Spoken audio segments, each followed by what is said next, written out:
and a warm welcome to News Across Nigeria. I'm Melinda Kimami. On the program today, federal lawmakers fault neglect of 2.2 billion naira water project in Osun State amidst biting water scarcity. Governor Ayodele Fayose asked federal government to upgrade facility at the Ekiti prisons.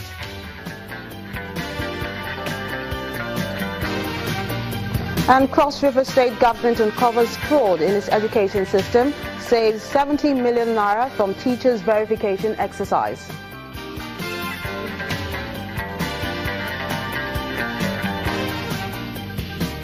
We begin with legal matters. Justice Sylvester Unguta has pleaded not guilty to an 8-count charge of false declaration of assets. The suspended Supreme Court Justice, who was arraigned at the Code of Conduct Tribunal today, pleaded not guilty after the charges were read to him.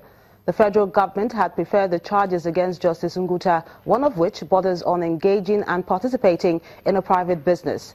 The chairman of the tribunal, Justice Danladi Umar, has granted him bail and adjourned the matter to July the 12th. Counsel to both parties spoke on the bail grant. You grant bail when the court is of the view that the person will not jump bail, and the court is of the view that he will not jump bail. So, well, okay. I am grateful to the court for recognizing that he is a person of rank, a person of dignity. There's a presumption of innocence in his favor that the court has respected, and granted him bail in his own recognizance. The National Assembly has frowned at the poor execution and operation of the 2.2 billion naira funded mini waterworks in Osun State, describing it as a huge waste of resources.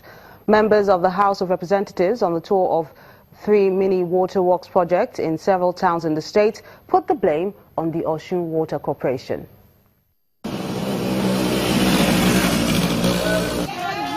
Water scarcity has been a perennial problem for residents of Osun State, and despite many water interventions in the past, a definite solution still seems to be far off for the people.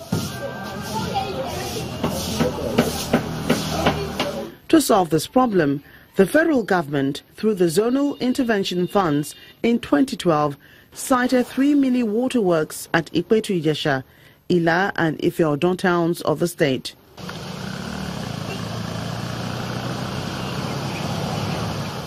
A year after its completion and handover to the Osun State Water Corporation, the 2.2 billion naira waterworks project is yet to fulfill its purpose, as the host communities continue to complain of shortage of water. When they did the project, they tested it like 3 or 2 days.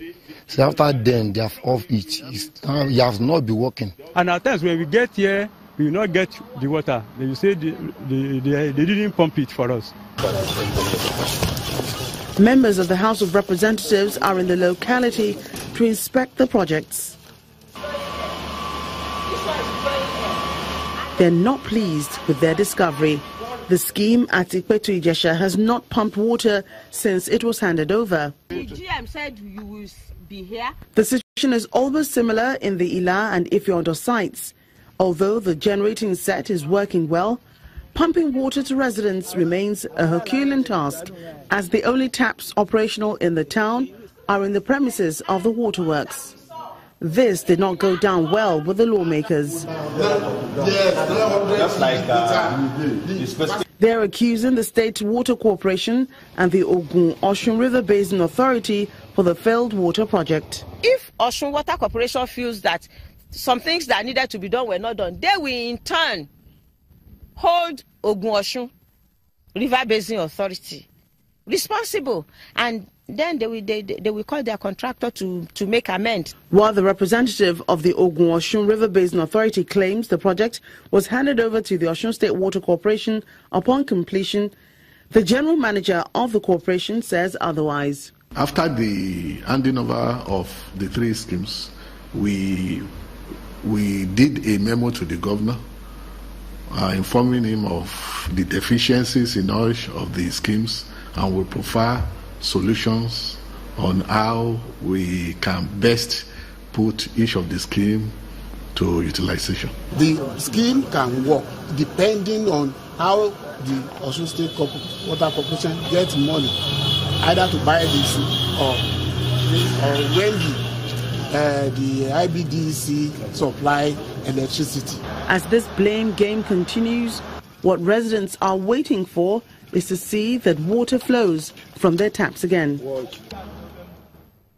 Beyond trying to improve the Osun Water Project, federal lawmakers are also exploring ways to support growth of Nigeria's non-oil sector to boost productivity of local industries. Members of the House of Representatives Committee on Banking and Currency have been inspecting facilities at an indigenous brewery in Umuahia, Abia State. In keeping with the government's policy and program of trying to revitalize and resuscitate ailing industries, particularly in the manufacturing and processing areas. This is one industry that falls within that category. And the effect of a resuscitated manufacturing outfit here will be felt not only within the local environment here, but it will go beyond and will have a direct positive impact on people in different parts of the country. Nexim's commitment in terms of the plant and machinery provision is in the region of $10 million. It's about time that we started encouraging indigenous industrialists and manufacturers. We shouldn't be depending on foreigners. And there is this testimony that the MD and the procurator pushed forward, which is the issue or rather stating the fact that this is about the only indigenous brewing industry in Nigeria.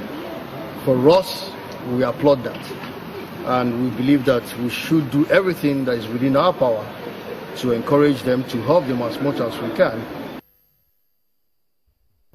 Hundreds of participants in the federal government's empowerment program called Empower have taken to the streets of Ilorin, the Kwara State capital, to protest over alleged unpaid allowances. The over 700 participants are accusing the representative of the scheme in the state of deliberately refusing to pay them even after verification. We've been working since December without pay. They told us our problem is non-verification. We've done the physical verification since December 20th, up to now without pay. We've been working inside rain, inside sun, without working, without payment. A lot of us pregnancy, a lot of us have baby at the back, going up and down without pay. They are just toiling with our integrity. They are just toiling with our life. So let them pay us, please. Empower, pay us our money. They have only been paid for 3 months. So there's no way anybody could have been owed for 5 months. They were all engaged in December. And their payment will take effect after we have done physical verification. Because you know they applied online. We need to marry the information to the supply online with what they have in reality. So we did the verification with National Registration Agency and NYC in December. And we concluded the verification on December 29, 2016. We submitted the list to them, the verified list, to Empower team in Abuja in January.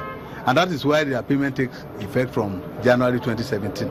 So if you calculate from now, they're supposed to have been paid for January, February, March, which is 3 months. So nobody is being owed for 5 months. Let us clarify that.